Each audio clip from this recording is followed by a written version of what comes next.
शिवलिंग का रहस्य क्या है बाबा जी? क्या महत्व है इस पर जल और बिल्व पत्र चढ़ाने का? सांकेतिक भाषा है।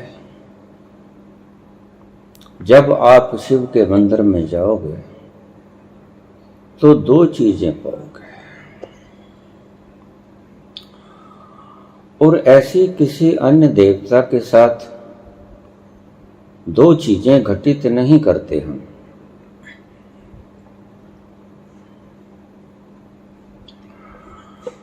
ब्रह्मा विष्णु सीधे सीधे बना देते हैं,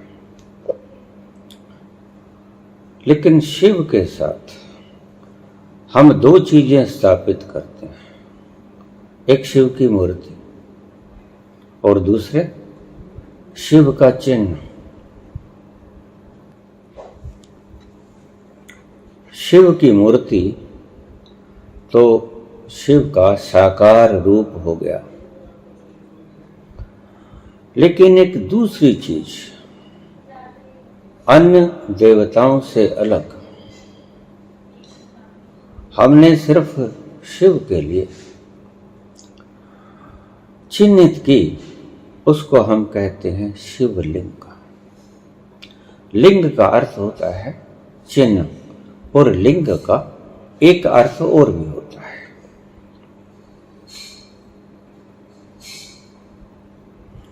चिन्हित रूप में और साकार रूप में ये दो रूप दिखाए गए जब भी हम शंकर के मंदिर में जाते हैं, शिव के मंदिर में जाते हैं। क्या था इनका रहस्य? बात ये भी पौराणिक है, और पौराणिक रहस्य सीधे सीधे नहीं बताए,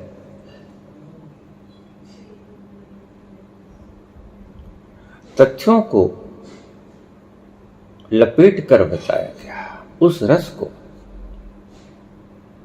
छुपा के बताया गया। शिवलिंग का रहस्य क्या है? बाबा, मैं उसकी बहुत पूजा करता हूं।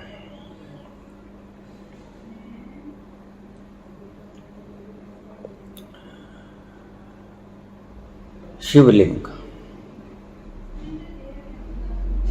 पुरुष और स्त्री, इनकी जननेंद्रियों का चित्र है। आप गौर से देखना तो आप पाओगे कि नीचे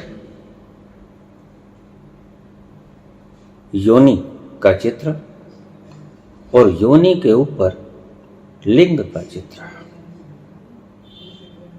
शिवलिंग गुप्त अंगों के, पुरुष के और स्त्री के चित्र शिवलिंग के रूप में स्थापित कर दिए गए।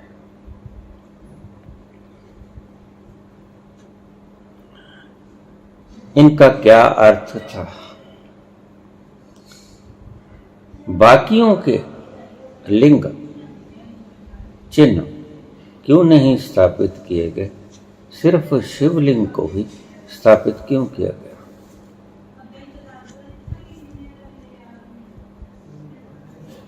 सारा रहस्य शिवलिंग में ही छिपा है। इसीलिए आप जगह जगह किसी भी भगवान की मंदिर में चले जाओ, आपको शिवलिंग मिलने वाला ही है। और यह जरूरी भी है।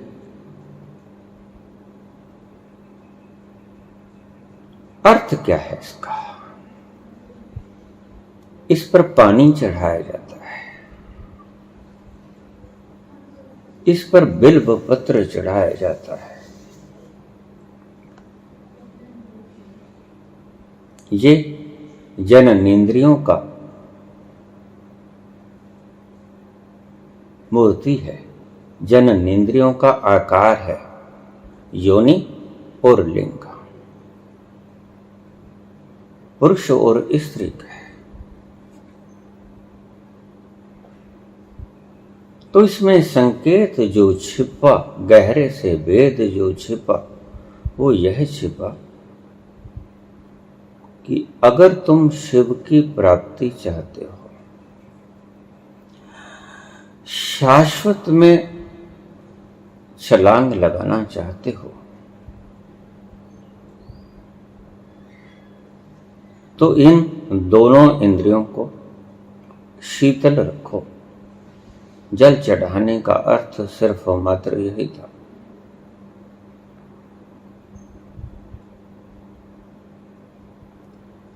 इन जननेन्द्रियों को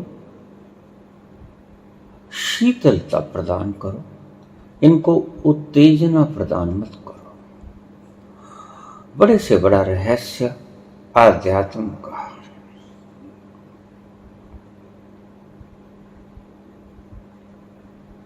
इसलिए आपने देखा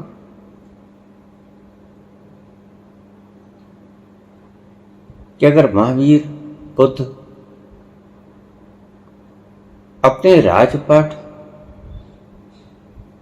स्त्री को छोड़ के जाते हैं, तो उसका एक निहित कारण, मुख्य कारण है स्त्री से दूर हो जाना।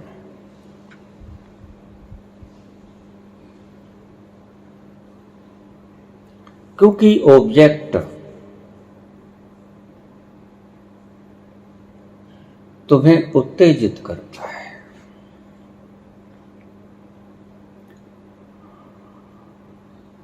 तो आदि वक्त के लोग दूर घर से कंदराओं में चले गए, हिमालय, जहां उन्हें स्त्री का दर्शन न हो।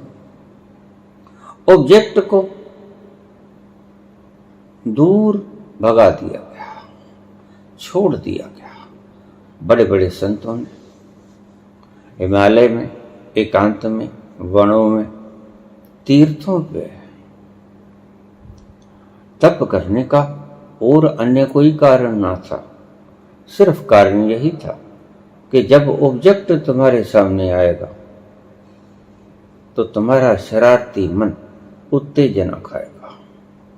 उत्तेजना खाने से तुम्हारी जननेन्द्रियां स्टिमुलेट होंगी और तुम अपनी उस शक्ति को खो दोगे जिसका ऊर्ध्वगमन करके आप शिव तक पहुंच सकते हैं।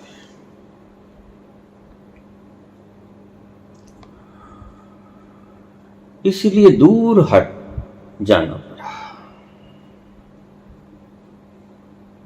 ये प्रथम सबक था अध्यात्म का। विपरीत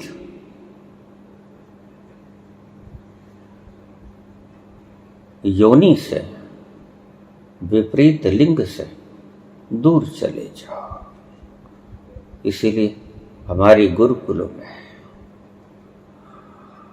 सिर्फ पुरुष पढ़ते थे। आजकल कोएजुकेशन हुई।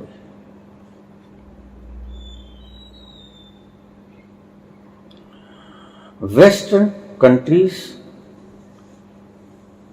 की सभ्यताओं का अनुकरण करके हम लोगों ने अपनी बहुमूल्य संपदा की खोज गंवा दी। अद्भुत था ये प्रयोग, बहुत कामयाब भी रहा। इस प्रयोग ने बड़े बड़े संत पैदा किए हैं।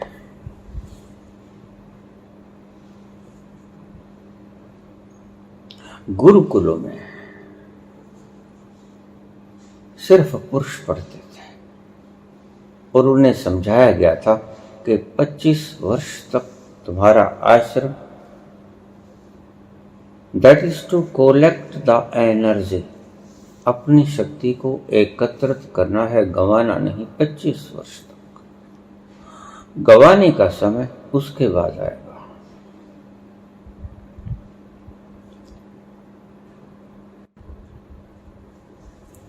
क्या रहस्य है बाबा? शिवलिंग का, शिवलिंग को पानी देने का, शिवलिंग को बिल्व पत्र चढ़ाने का।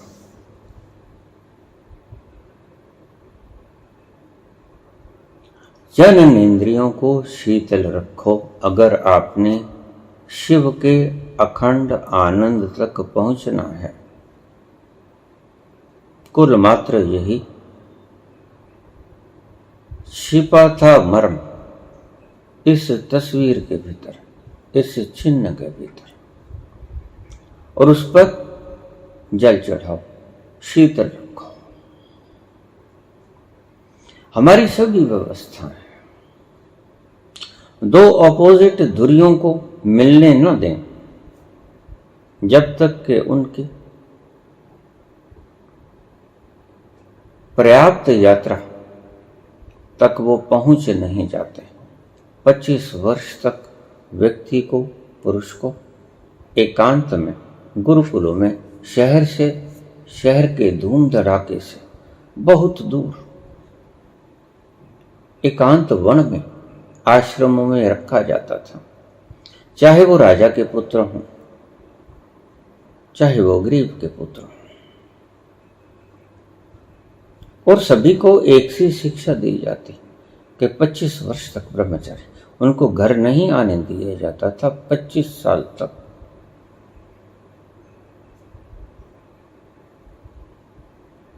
शिवलिंग पर जल चढ़ाने का यही कुल मात्र उद्देश्य था।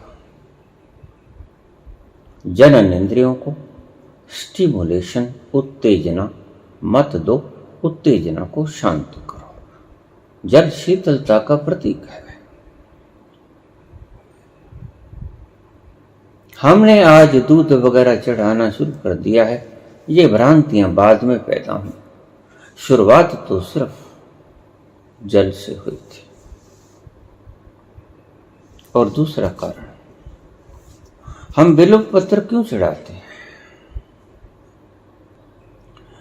बिल्व पत्र के भीतर इगेलिन और इगेलैनिन दो क्षारीय तत्व होते हैं।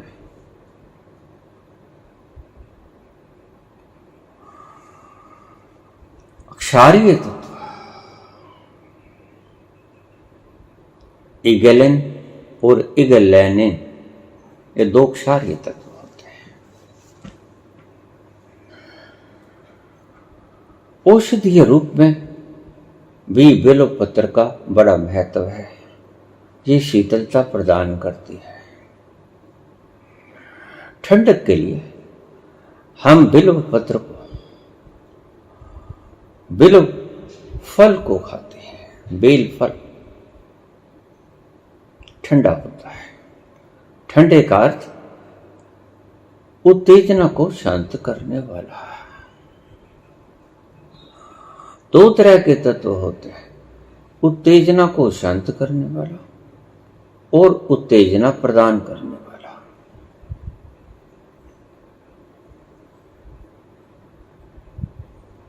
बिल्व पत्र उत्तेजना को शांत करता है।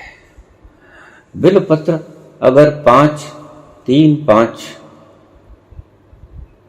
रोज खा लिए जाएं पानी के साथ, तो स्वप्न दोष नाम की बीमारी शनय शनय समाप्त हो जाती है।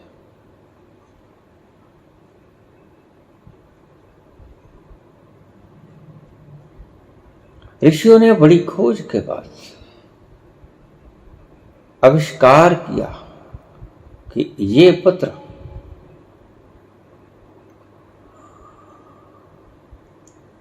कामोत्तेजना को शांत करने में बहुत सहायक है और क्षारीय है, अम्लीय नहीं है, एसिडिक नहीं है। और ध्यान रखना, अगर आप अपने शरीर की उम्र को लंबा करना चाहते हैं तो अपने शरीर को क्षारीय बना दो, अम्लीय ना बनो, एसिडिक ना बनो।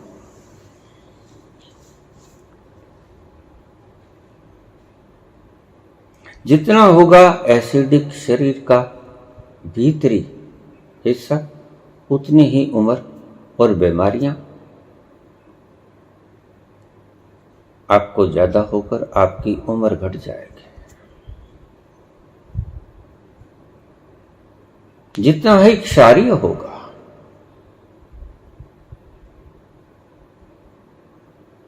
उतनी ही आपकी उम्र बढ़ेगी। उम्र बढ़ाना चाहते हो तो शरीर को सदा ही क्षारीय रखना, अम्लीय मत करना, एसिडिटी मत रखना।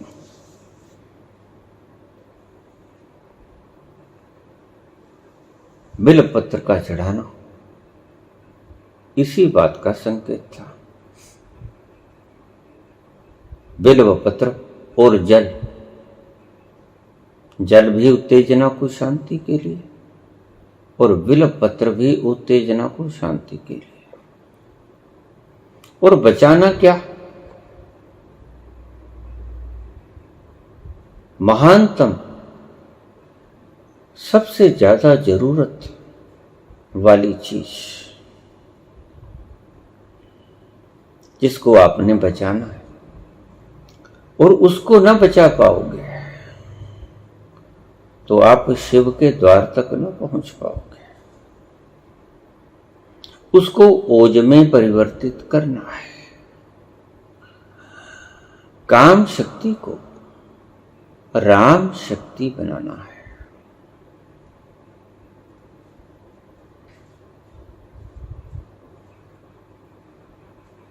परावर्तित करके जहां काम तह राम नहीं, जहां राम तह काम, जहां काम तह राम नहीं, जहां राम तह काम।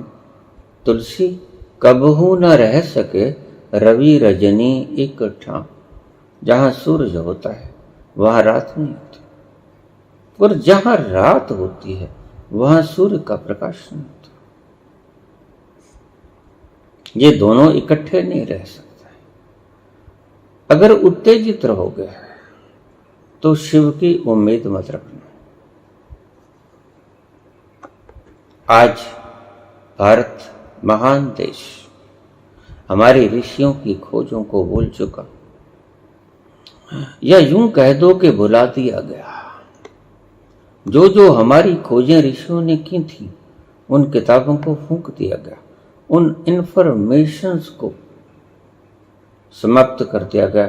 गुलामी के दौर के दौरान बख्तियार खिलजी नालंदा यूनिवर्सिटी में 9वीं मंजिल के ऊपर लाइब्रेरी बड़ी विशाल, उसको आग लगा दी। उसको पता था इनकी सारी धरोहर, इनका सारा वैज्ञानिक रिसर्च इस लाइब्रेरी के भीतर इकट्ठा किया हुआ है।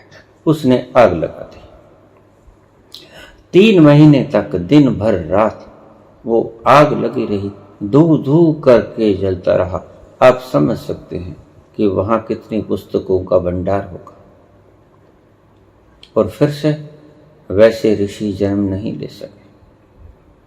यही कारण है कि आज हमारे बच्चे छोटी छोटी बातों में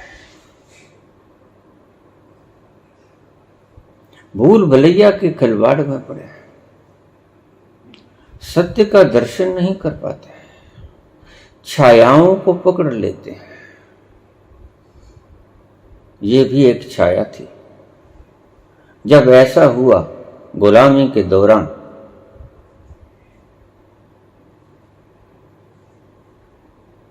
खिलजी ने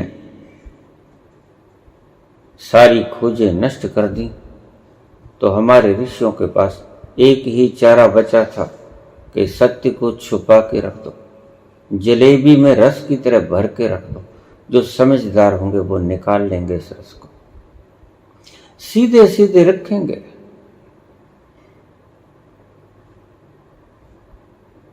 तो ये आक्रमणकारी दुष्टजन हमारी खोजों को बर्बाद कर देंगे, लेकिन उसका भी कोई फायदा नहीं मिला, बल्कि उसके दुष्परिणाम हुए। अब जैसे आप शिवलिंग को ही मत देखिए, और बहुत सी धारणाएं जिनको हमने सीधे सीधे पकड़ लिया, उनके भीतर का रस नहीं पकड़ा हमने।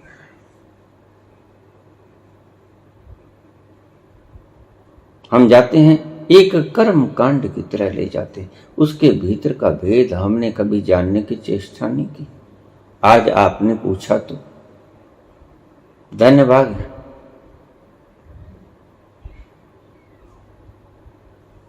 लेकिन पूछोगे भी किससे? कौन है बताने वाला?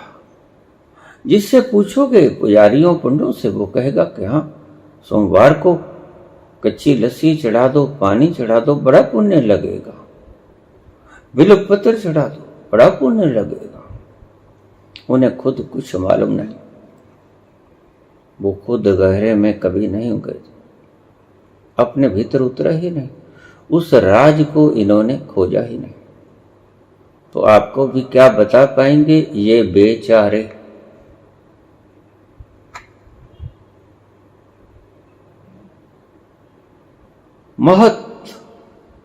महत्व से महत्तम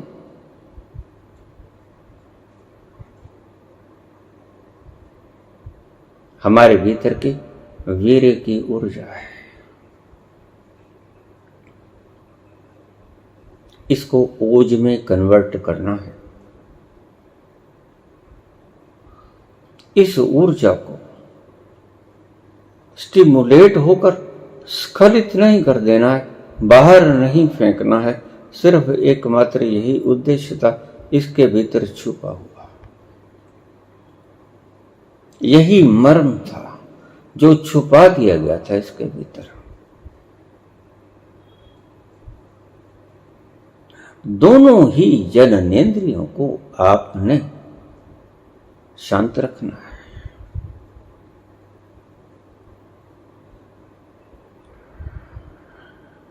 योनि को भी, लिंग को भी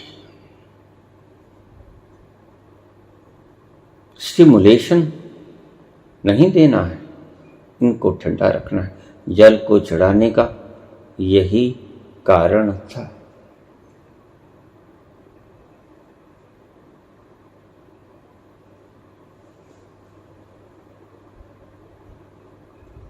ये प्रथाएं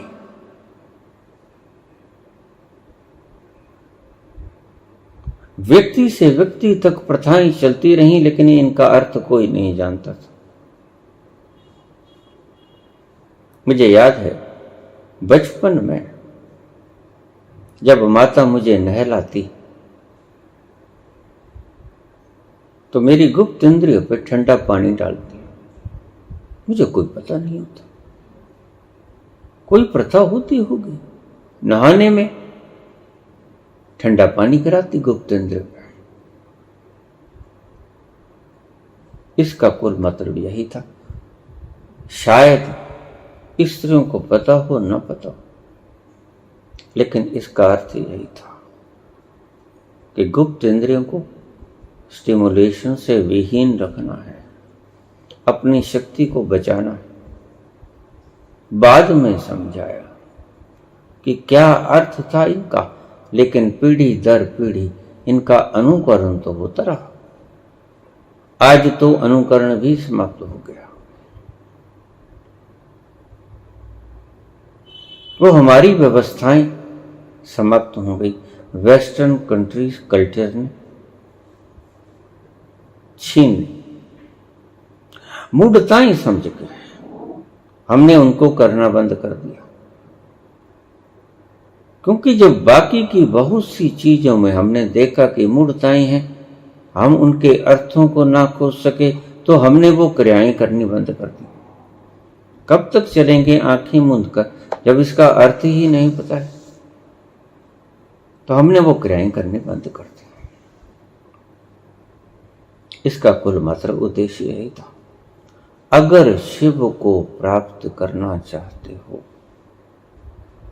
उसे अपने मूल स्रोत तक पहुंचना चाहते हो, तो इस शक्ति को बाहर मत फेंक देना, भीतर इसको ओज में रूपांतरित होने देना। और यही है एक कीमिया।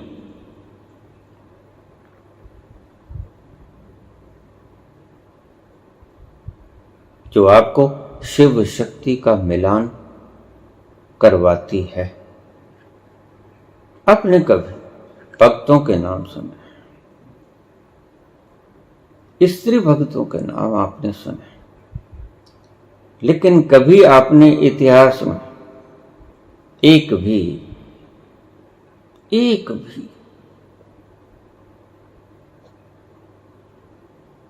तीसरा लिंग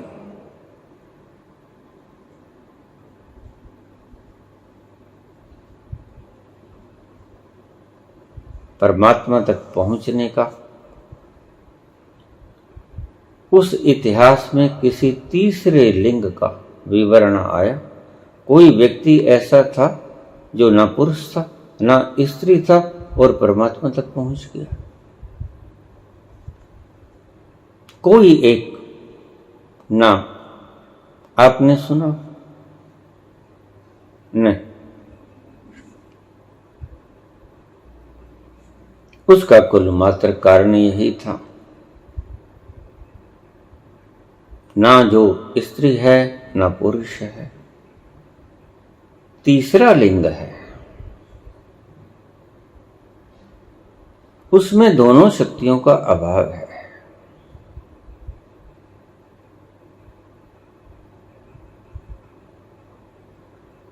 वह व्यक्ति परमात्मा तक नहीं पहुंच पाएगा, क्योंकि वह अपनी इस यौन शक्ति को रूपांतरित करके शिव और शक्ति का मिलान करने में असमर्थ है।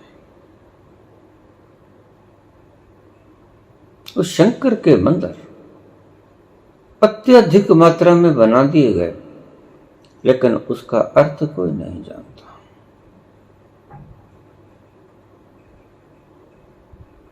उसका अर्थ ये था। और यह भद्र पुरुष बहुत दिनों से मुझे प्रश्न पूछ रहा था, और बहुत से व्यक्तियों ने इस प्रश्न को पूछा है। करीब 700-800 लोगों ने इस प्रश्न को पूछा है।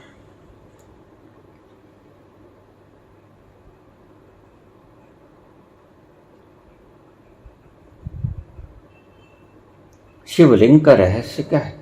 उस पर पानी क्यों गिराया जाता है? उत्तेजना को शांत करने के लिए।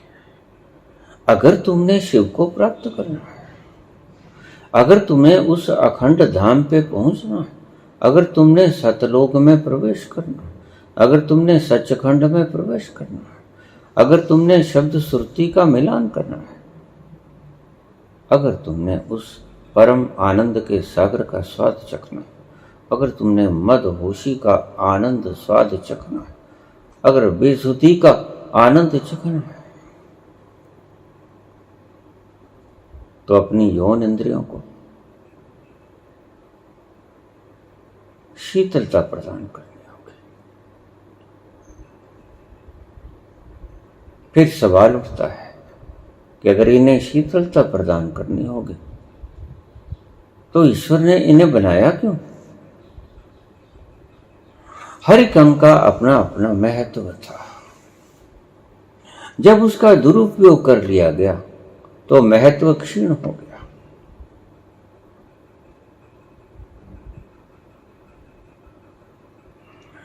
इन दोनों इंद्रियों का भी महत्व था। महत्व था वंश वृद्धि, सिर्फ वंश वृद्धि। और वंश वृद्धि के लिए ही इसका इस्तेमाल होना था, क्योंकि उद्देश्य ही यही था।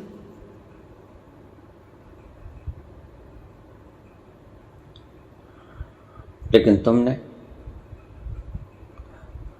ऋषियों को ये देखते हुए कि बच्चे तो उनके भी थे, गृहस्थ तो हुए भी थे, सिर्फ उस बात को तो समझ लिया, लेकिन तुमने इस बात को नहीं समझा कि ऋषियों के बच्चे तो थे, भगवान राम के भी 2 पुत्र थे,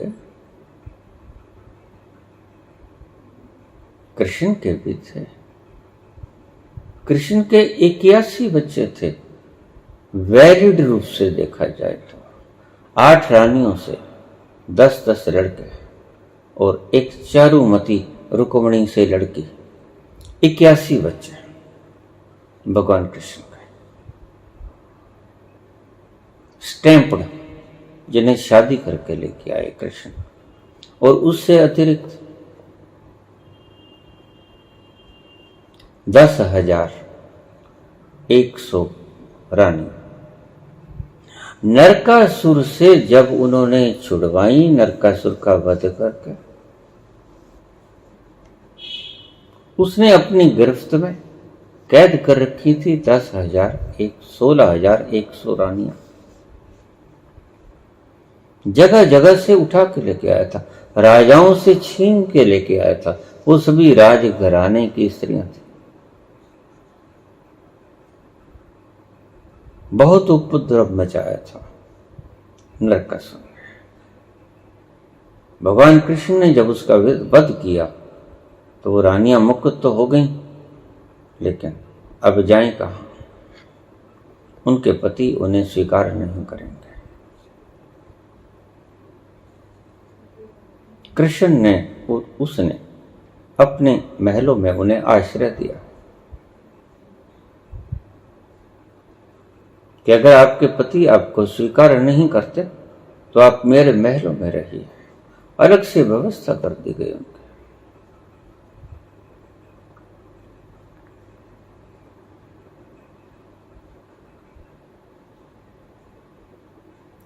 शमन ही मत कीजिए सिर्फ, अगर सिर्फ शमन करोगे तो आप दूसरी बात से चूक जाओगे।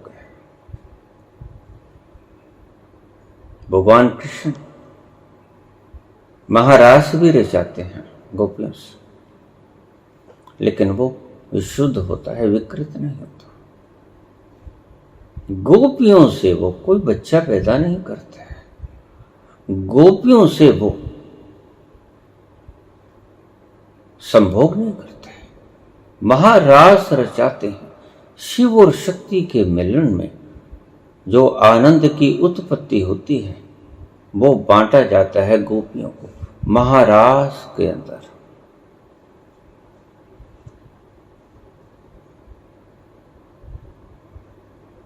लेकिन काम की उत्तेजना उसमें जरा भी नहीं है।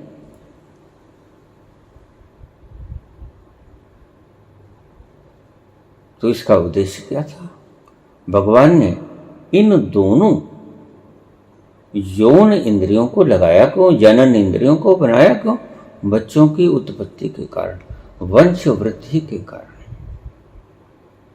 वंश वृद्धि तो आवश्यक है, अन्यथा एक दिन धरती विहीन हो जाएगी इस प्रजाति से।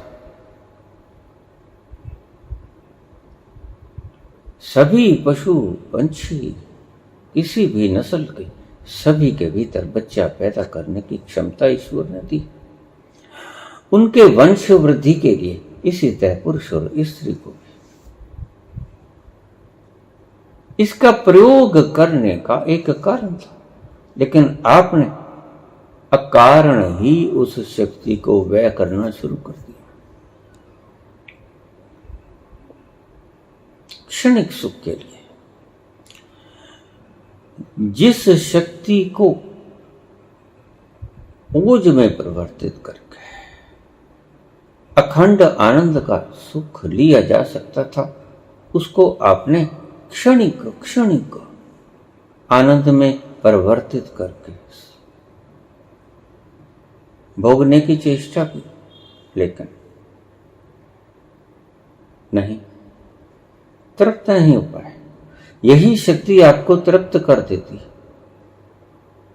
अगर आप वेस्टर्न कल्चर के पीछे ना लगते।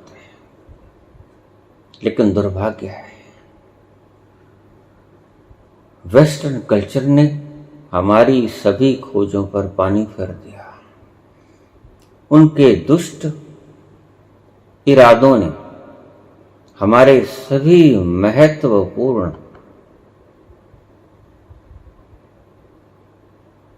कामों को दिशा दे दी गलत। आज भारत जरा जीर्ण हालत में छोड़ के वो चले गए। जब तक भारत सोने की चिड़िया थी, 17 बार गजनबी ने इसे लूटा और न जाने किस किसने लूटा। लुटेरे आते गए और इस सोने की चिड़िया को लूटते गए। इसे कंगाल कर दिया, द्रव्य से कंगाल कर दिया। हमें हमारी ऋषियों की खोजों से, पुस्तकों को जलाकर, ज्ञान को जलाकर, ज्ञान से विहीन कर दिया गया। आज हम मूढ़ इसीलिए हैं, इसका और कोई दूसरा कारण नहीं। विद्या बेचारी तब पर उपकारी। विद्या तो बेचारी दूसरों का उपकार करने वाली होती है। उस विद्या को कभी किसी खिलजी ने, किसी अंग्रेज ने, किसी हुन ने, जो भी कोई आया, समाप्त कर दिया। न हमारे पास द्रव्य की संपदा बची, न हमारे पास ज्ञान की संपदा बची। हम दोनों तरफ से दरिद्र होते चले गए और आज भी सपना ले रहे हैं कि हम विश्व गुरु बनेंगे, जबकि विश्व गुरु बनने के हमारे सारे स्रोत, हमारे सभी नॉलेज, ज्ञान, हमारा सभी द्रव्य छीन लिया गया। वो ले गए भर भर के घोड़ों, गधों पे। आज सारा विश्व हमारे उस द्रव्य से आनंद उठा रहा है और हम भूखे मरे जा रहे हैं। ये हमारा ही द्रव्य है जो टनों टनों की तादाद में ढो लिया गया पशुओं के ऊपर, और हमारे पास, हमारे बच्चों के पास आज 2 जून की रोटी नहीं है। ये कसूर हमारे बच्चों का नहीं, ये कसूर उन लुटेरों का है या उन महारथियों का है जिन्होंने इस देश को लुटने दे दिया, उनका प्रतिरोध नहीं किया। तुमने सब कुछ लुटा दिया, द्रव्य भी लुटा दिया, ज्ञान भी लुटा दिया, हमारी सभी रिसर्चेस, हमारी सभी खोजें जला दी गई, क्योंकि वो संस्कृत में थी, हमारी भाषा में थी। और हमारी भाषा संस्कृत ऐसी भाषा थी, सिर्फ ब्राह्मणों तक ही सीमित रहने का प्रयोजन था। आज लोग कहते हैं कि ब्राह्मणों ने अपने प्रभुत्व के कारण संस्कृत को किसी और को सीखने नहीं दिया। नहीं, आप मूलभूत तत्व से चूक गए। वो दौर था जब लुटेरे रोज आक्रमण करते थे और हमारे पुरुषों में भेदभाव की नीतियां थी, हमारे समाज में भेदभाव की नीतियां थी। 4 भाई, अगर सभी चारों भाई एक दूसरे को कमतर बदतर आंकते रहें और इकट्ठे होकर न चलें तो लूटेंगे। जब हमला हुआ तो सिर्फ क्षत्रिय लड़ेंगे, बाकी क्या करेंगे।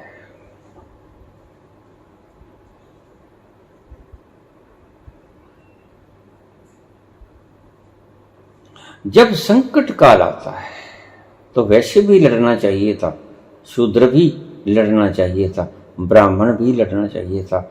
आज यूक्रेन में स्त्रियों ने हथियार उठा लिए। जरूरत, वक्त की जरूरत है। लेकिन हम में क्योंकि भेदभाव था, हम तो छाया से डरते थे शूद्रों के, हम तो वैश्यों को दूर रखते थे, बस सिर्फ धन कमा के दो। ये व्यवस्था थी शांति काल की। आपातकाल की, आपातकाल में तो आपातकाले मर्यादा नास्ति, आपातकाल में कोई मर्यादा नहीं रह जाती। तो आक्रमण हुआ तो ब्राह्मणों ने सोचा क्षत्रिय लड़ लेंगे, बाकी 3 हिस्से एक तरफ बैठे निहारते रहे, मूक दर्शक, साक्षी बन। कटे मरे क्षत्रिय। 4 में से अगर एक व्यक्ति लड़ेगा और 3 बैठे तमाशा देखेंगे तो कैसे जीत पाएंगे? तो यही कारण था। सोमनाथ का मंदिर लूटा, और कितने लुटेरे कितने मंदिरों को तोड़ फोड़ के चले गए, कीमती सामान ले गए, हीरे जवाहरात सोना सब कुछ लूट के ले गए, हमारी संपदा नॉलेज सब ले गए। और बाकी की हमारी वेद की नीति,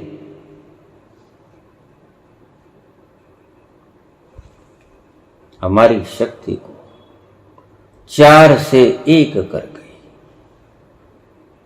जब 100% व्यक्तियों के लड़ने की आवश्यकता है तो उसकी जगह 25 ही लड़े, और 25 भी नहीं लड़े। 25 में भी अलग अलग भेद थे। कोई शैव मत, कोई वैष्णव मत, अपने अपने दिमागों में उस षडांध को लिए फिरे, और आपत्ति काल में भी इकट्ठे होने की बुद्धिमत्ता नहीं दिखाई, हार गए। हमारे वीर योद्धा अकेले कहां तक लड़ते, बहुत लड़े, स्त्रियां तक लड़ी, खूब लड़ी मर्दानी, वो तो झांसी वाली रानी थी। स्त्रियां भी लड़ी, समझदार स्त्रियां लड़ी, लेकिन शूद्रों को लड़ने से पहले ही मना कर दिया। ब्राह्मणों की ये व्यवस्था हमारे देश को कंगाल बना गई, गुलाम बना गई। क्या कारण था? संस्कृत को अलग से भाषा रखने का अधिकार, वेदों को सिर्फ ब्राह्मणों को पढ़ने का अधिकार। कारण क्या था इसके पीछे? भेद क्या था? मर्म क्या था छुपा हुआ? शॉर्ट में समझा देता हूं, विषय लंबे हो जाया करते हैं।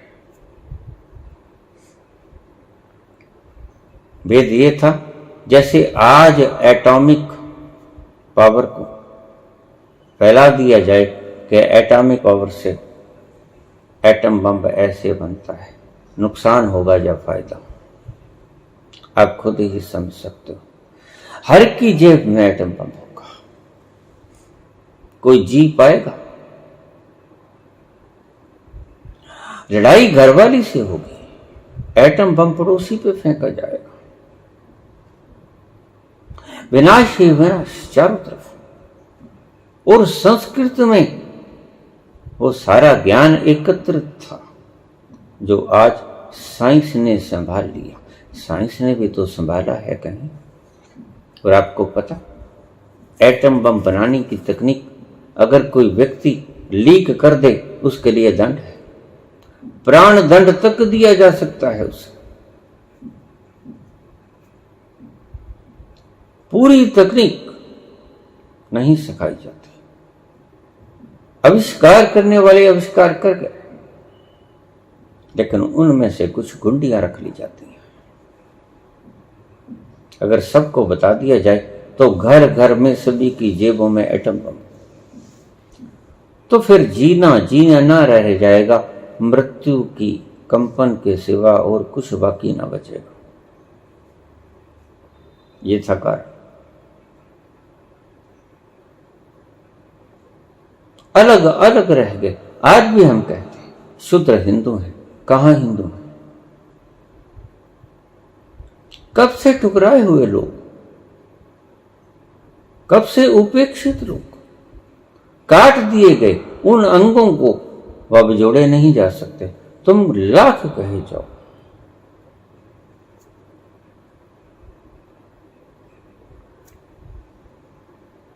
और ये दंगे करवाने से तो बिल्कुल इकट्ठे होने से रहे। ये तो महात्मा बुद्ध की नीति अपनानी पड़ेगी। घृणा से कभी घृणा को नहीं जीता जा सकता, वैर से कभी वैर को नहीं जीता जा सकता, प्रेम से ही वैर को जीता जा सकता है। सभी जातियों को आपस में प्रेम करना सिखाना होगा। एक नूर तैं सब जग उपजा, कौन भले कौन बंदे।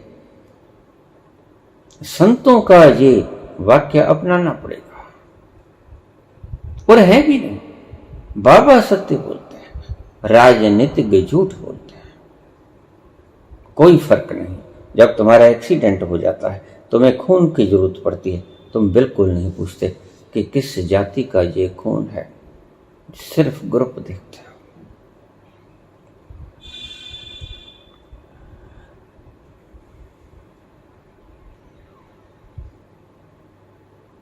आज भी हिंदुस्तान को एक कर लो, राष्ट्र कुछ भी बना लो, कोई फर्क नहीं पड़ता। उसको हिंदू का नाम दे दो। लेबलों से कभी कोई फर्क पड़ा है? लेबलों से नीयतें नहीं बदली जा सकती। नीयत साफ होनी चाहिए बस। कोई राष्ट्र बनाओ, और अगर कोई नाम ना भी दो तो भारत ही काफी है। हिंदू राष्ट्र बना लो, जो तुम्हें अच्छा लगता है बना लो, लेकिन इकट्ठा तो कर लो। आज हमारे पास वैसे बचे भी क्या है लुट जाने को। कहां तक नाम गिनवाएं, सभी ने हमको लूटा है। जो आए लुटेरे बन के आए, और कुछ लुटेरे पक्के रह के बैठ गए। उन्होंने शासन किया। इस्लाम के लोग लुटेरे बन के आए, बाबर लुटेरा बन के आया। उसके बाद पुश्तैनी परंपरा चल पड़ी, उनकी खुद की धरती हो गई।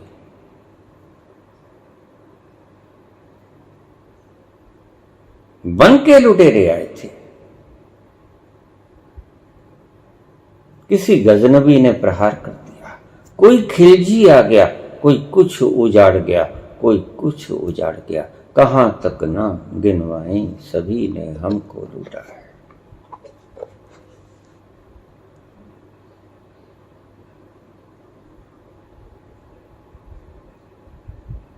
हमारी सारी संपदा, हमारी सभी साइंटिफिक वैज्ञानिक रिसर्चेस, अन्वेषण सभी समाप्त कर दिए गए। भला उसको क्या तकलीफ थी? लेकिन भीतर की घृणा, ईर्ष्या कि ये इतने संपन्न कैसे।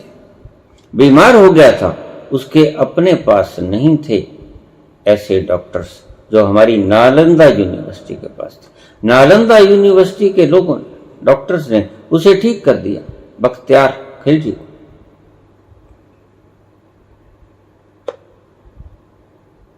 ठीक होने के बाद वो एहसान फरामोश, उसने हमें क्या दिया? पुरस्कार।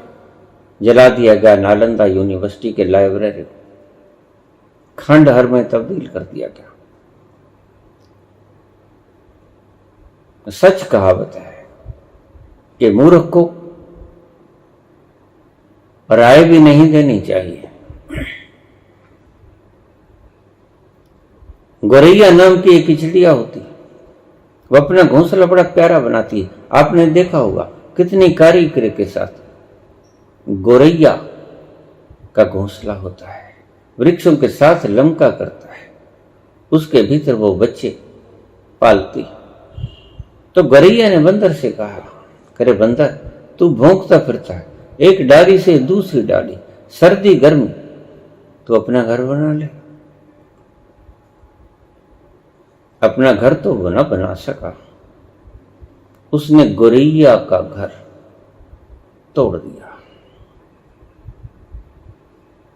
सीखन ताको दीजिए जिसको सीख सुहाए, सीख दी थी गोरैया,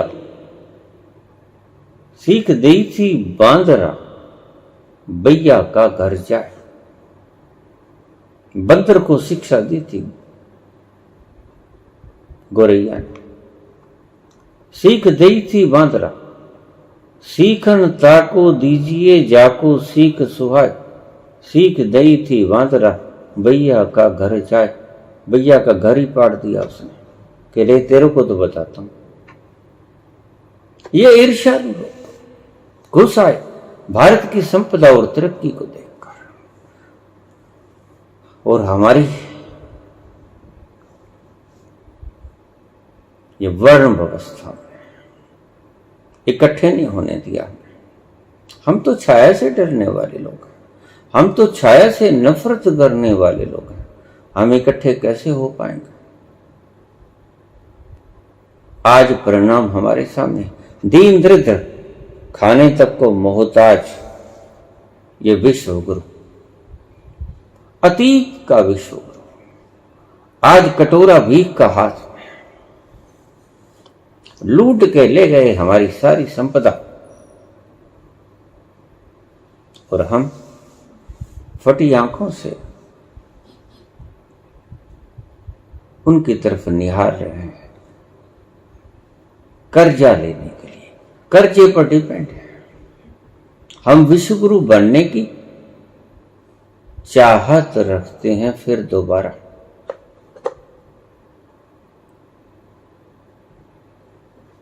ये सभी खोजें थी जो हमारे ऋषियों ने की थी, लेकिन आज ये खोजें नहीं। आज सिर्फ सुनी सुनाई बातें जो किया करते थे, उनके मर्म जो लिखे हुए थे वो सब खत्म हो गए। जो कानों कान बातें जाती थी वो व्यक्ति खत्म हो गए।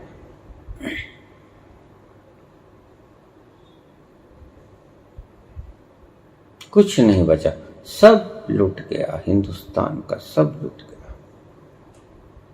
कौन बताए, किसको बताए? आज छोटी छोटी बातों के लिए ये बातें पूछने योग्य थोड़ी। बच्चे बच्चे को पता था सब बातों का। जब मैं आपको इतनी बात कहता हूं कि माता जब मुझे नहलाती, छोटा बच्चा था 2-4 साल का, तो ठंडा पानी कराती गुप्तेंद्र पे। उसे पता हो ना पता हो, लेकिन एक प्रथा चल रही थी जो आज समाप्त है। बस यही कारण था शिवलिंग पर ठंडा पानी कराने का, कि इस वासनाओं को शांत रखो। जनन इंद्रियां वासनाओं की भोक्ता हैं, ये भोगे ना, उत्तेजना ना खाएं, इनको शांति रखो। और इनको शांत रखोगे तो ये आपका अमूल्य द्रव्य ओज में परिवर्तित हो जाएगा। आज ओज है ही नहीं। कहां है वो ओज जो महाराणा प्रताप में था? कहां है वो ओज शिवाजी मराठा में था, हरि सिंह नलवा में था, महाराजा रणजीत सिंह में था?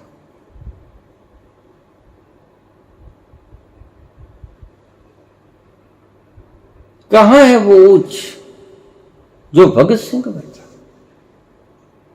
राजगुरु सुखदेव में था? कहां गया वो ओज जो सुभाष चंद्र बोस में था? आज हम ओज विहीन होकर रह गए। पाश्चात्य सभ्यता ने हमने अपनी जकड़ में ले लिया है। सब कुछ हमारा हड़प लिया गया और हम बेरड़े बन के रह गए, ना वो किसी तरफ के भी गए।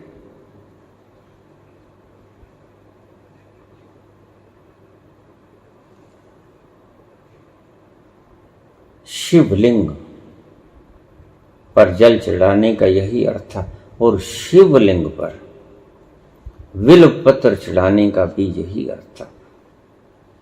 विल्व पत्र के अगर 4-5 पत्ते रोज पानी के साथ खा लिए जाएं तो आपको स्वप्न दोष बंद हो जाएगा।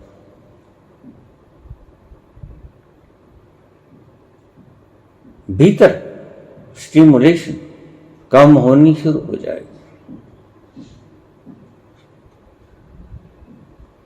आपका वीर्य स्पर्म ओज बनना शुरू हो जाएगा और वो ओज क्रांति पैदा करेगा। वो शिव और शक्ति के मिलन में सहायता करेगा। वही है मूलभूत तत्व। मूलभूत तत्व को पकड़ा हमारे ऋषियों ने, इसलिए और किसी की लिंग स्थापना नहीं की गई, चिन्हित नहीं किया गया, सिर्फ भगवान शंकर के शिवलिंग को स्थापित किया गया। न विष्णु, न ब्रह्मा, न और कोई देवता, किसी के लिंग को स्थापित नहीं किया गया, चिन्हित नहीं किया गया भगवान शंकर के अलावा। अगर शाश्वत सुख की प्राप्ति चाहते हो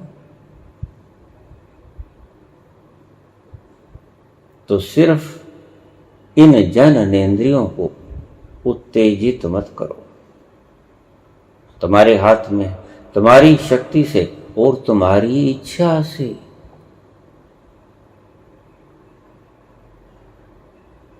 ये आपसे ऊर्जा लेके आपको ही ऊर्जा विहीन कर देती है। सिर्फ इतना ही मतलब था। मूलभूत तत्व है ये, इसलिए जगह जगह ये चीज का इशारा कर दिया गया, ये भेद बतला दिया गया, लेकिन हम समझ नहीं पाए। हमने शिवलिंग को ही जकड़ लिया। बस सोमवार जाना, पानी चढ़ाना, बिलपत्र चढ़ाना और ठीक। और सावन के महीने में ही ये क्यों?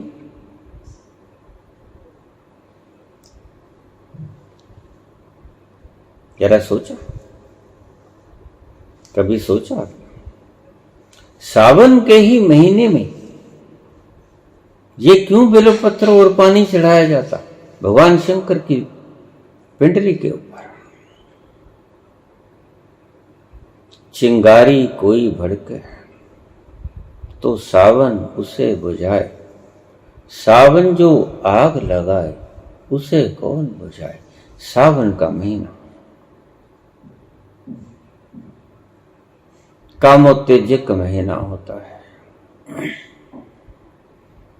सबसे ज्यादा कामोत्तेजना पैदा करने वाला शीतल हवाएं, सभी वातावरण व्यक्ति को काम से ग्रसित कर देता है। इसलिए सिर्फ सावन के महीने में शिवलिंग के ऊपर पानी और बिलपत्र चढ़ाने की ये प्रथा थी। एक और सिर्फ एक महीना था, बाकी तो सोमवार के दिन, लेकिन सावन का पूरा महीना। कारण यही कारण था, जरा सोच के भीतरी रहस्यों को उजागर कर रहा हूं आपके सामने। पूरे का पूरा सावन का महीना। और जो बुजुर्ग लोग मेरी बात को सुन रहे हैं वो ध्यान से सुनिए, उन्हें पता होगा आज तो रीति रिवाज खत्म हो गए। जब वर वधू की शादी होती थी उनको पहले सावन में इकट्ठे नहीं रहने दिया जाता था। आपको पता होगा, जो वृद्ध होते हैं, वृद्ध पुरुष हैं, वो इसको परंपरा को बिल्कुल अच्छी तरह से जानते होंगे। उनको कारण उन्हें भी नहीं पता। उनका कारण यही था, नए नए 25 वर्षों के ब्रह्मचर्य के बाद जब पुरुष स्त्री से मिलता, काम रोज जगेगा, 10 बार जगेगा और सारी ऊर्जा खंडित हो जाएगी, विहीन हो जाओगे। और वो आग लगाएगा सावन, और आप बार बार उस आग को बुझाओ। नए नए अभी अभी जन्मे हो, इसलिए नव जोड़े को सावन के महीने में इकट्ठे नहीं रहने दिया जाता था। वर्ष भर खेल खाल लेंगे, अगले सावन में थोड़ा शांत हो जाएंगे। पहले सावन में नहीं इकट्ठे रखना है। कुल मात्र यही था कारण।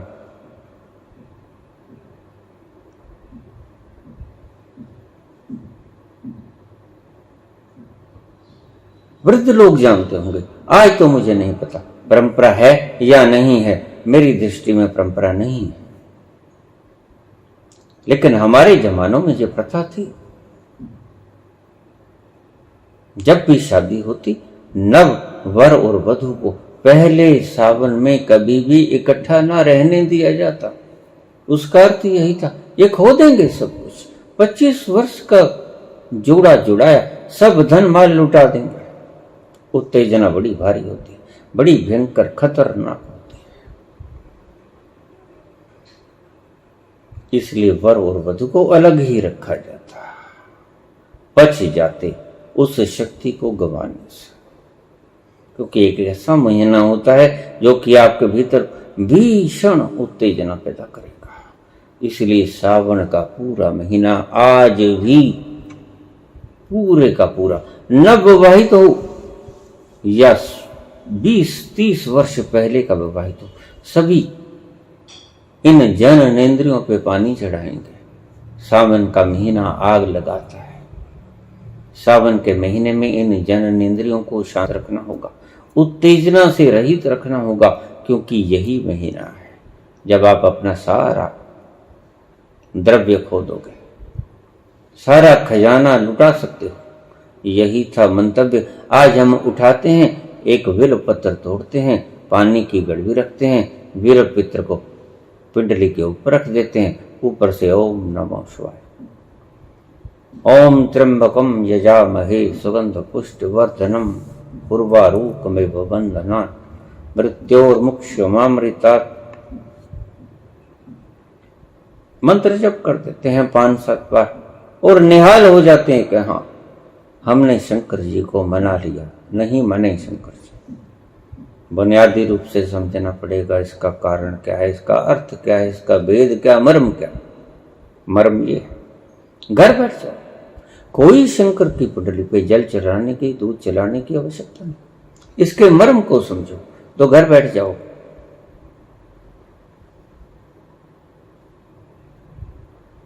जैसे मैं कहता हूं कि जब के भीतर शक्ति को आप बाहर मत फेंको, मौन में हो तो, वैसे ही मैं कहता हूं शंकर की पिंडली के ऊपर जल चढ़ाने की कोई आवश्यकता नहीं। उसका कारण खोजो, नहीं खोज सके तो मैं बता रहा हूं आपको ये कारण था, और सारे मैं आपको उदाहरण दे रहा हूं। सावन के महीने में शंकर की पूजा, सावन के महीने में शंकर की पिंडली पे पानी, जननेंद्रियों को शांत करने का एक मर्म समझाया गया था आपको।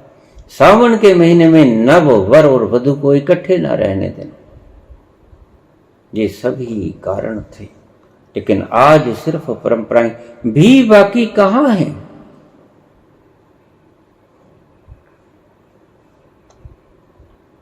इसलिए आज हरि सिंह नलवा पैदा नहीं हो सकेगा, आज भगत सिंह पैदा नहीं हो सकेगा, आज सुभाष चंद्र बोस पैदा नहीं हो सकेगा।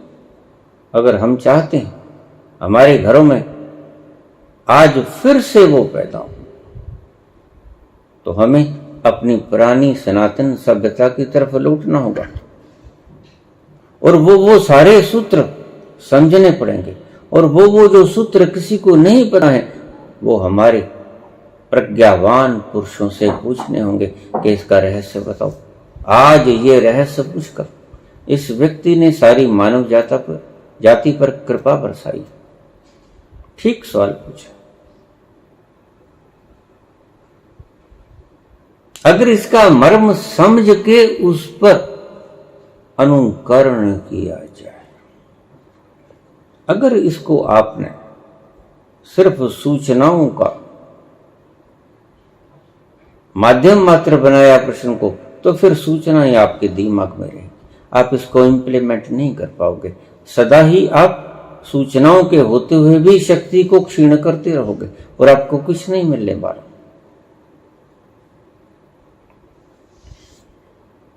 यही था कुल मात्र कार्य। जननेंद्रियों को शांत करो, इस वीर को ओज में तब्दील होने दो, क्योंकि आप सबको आनंद की चाहत है, ऋषि गुण ये भली भांति जानते थे। सभी व्यक्ति, कोई भी प्राणी एक वस्तु को ही ढूंढ रहा है कि क्या? आनंद। और आनंद आप निम्न स्रोतों से ढूंढने की चेष्टा करते हैं। संभोग, द्रव्य, धन, कुर्सी, शौक, ऐश, और आपको पता नहीं, आप इतने मूर्ख हो। ऐश इंद्रियों को मिलती है, आप समझते हो मैं ऐश कर रहा हूं।